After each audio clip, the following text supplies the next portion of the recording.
makes these glasses? IKEA? This might be IKEA. I'm not sure. IKEA could come to me with this glass and say, sell a bunch of these. And I could sell $1 billion of these glasses. It'd take me a week. So like when I get offers, trust me, I get a lot of them. I'm not a fucking scammer like Logan Paul. I'm not a clown. But when crypto companies come to me and say, will you pump our coin? They start by offering me $50 to $65 million. They say, look, we'll give you $65 million if you'll mention this coin on a podcast. $65 million to say a name. And I don't do it because I refuse to allow my fans to get ripped off like Logan Paul does to his fans. He's a fucking scumbag. So what is your view on that whole crypto zoo situation? Because CoffeeZilla is doing an investigation at the moment and it is quite gripping, isn't it? The dude's a clown. He's a person who doesn't care about his fans. He just wants to make as much money as possible off the back of people who watch him. It's different with me. I genuinely want every single Tate fan, anybody who listens to what I say, to have an improved life. I want their life to be better for listening to me, whether it's in their relationship or whether it's in their physical stature or their financial capability. The idea of a 16-year-old spending their last money on a coin because I said so and them losing money would bother me at night. And they will lose it. And they will lose. Of course they'll lose. Crypto is, this is what most people don't even understand about the crypto market. It's player versus player.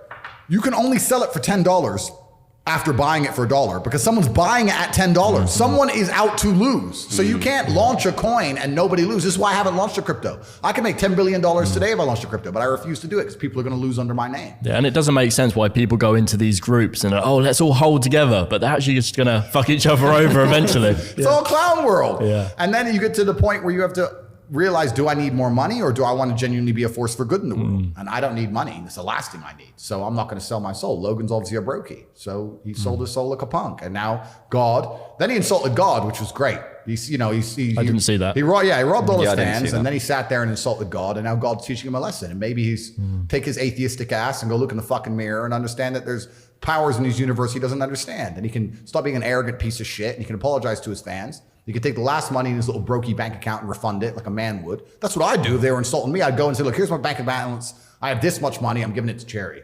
Guy's a fucking punk. He just wants to continue to talk on podcasts and pretend his fans are going to care about him forever. Nobody respects that man any longer from the day he attacked me.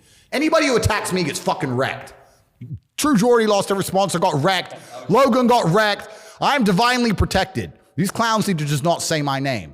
So yeah, because they're people without morals. And if you have no morality on a long enough time scale, God will teach you a lesson. They're fucking morally bankrupt individuals. They're just sitting there, anything they can to grab some money from the world, fucking their fans over. So what is the situation with True Jordy? Yeah, how's your best mate, True Jordy? Yeah. I don't know. He lost all his fans for insulting me. He tried to say something about my conversion to Islam. He insulted me and lost all of his I think he lost his fans before Do you know what? that as well. Yeah. Do you know what? You don't bring religion into things, do you? Because that is your faith. Yeah. My faith is my faith. Yeah. That's a personal thing. Completely. It's just past free speech, isn't it? It's just a weird thing to do. It's not about free speech. It's exactly. Just weird. And he was so angry at me because I pointed out some truths about him multiple times.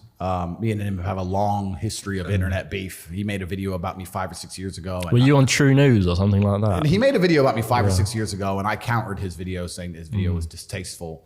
Then a bunch of screenshots came out about him with loving his some deviant sexual acts. I highlighted that to the public, which obviously upset him. So he doesn't like me very much. And I've said to him, look, we can settle this in the cage if you want to fight about it. Like we can go and sell a bunch of tickets and I'll beat the living shit out of you. But he's of course scared.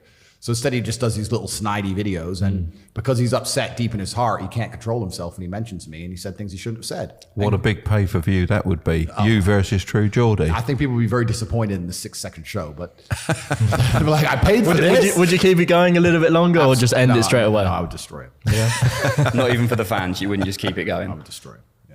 But yeah, so that's the story. What about his mate was there helping him? Oh, what, his little girlfriend? Fucking hell. You can have both of them against you. Right. Yeah, but you know what? It's really crazy as well because all these podcasters and like Logan and Jordy, all this shit, I don't watch any of this shit. So they say things and it gets cut into clips, and I have a huge media team, and obviously there's a lot of people who work for me, and they go through it all and they put it together and they say, look, this is perhaps worth commenting on, or he said this, that. But I get a daily report on my social media presences and performances, and there's a daily report of how many times I'm viewed and et cetera, and there's all the people who come for me at the bottom and mentions them. But I think a lot of it, truthfully, comes from jealousy. These people have been podcasting for a very long time and they've been famous for a very long time, and I've just come along and smoked them. I've just come along and just destroyed them, and they're sitting there like, shit, he's the top G. I'm a fucking nobody. Yeah. I thought he was canceled. Why is he still getting more views than me? He's supposed to be gone. So they hate me, and it is what it is. Yeah.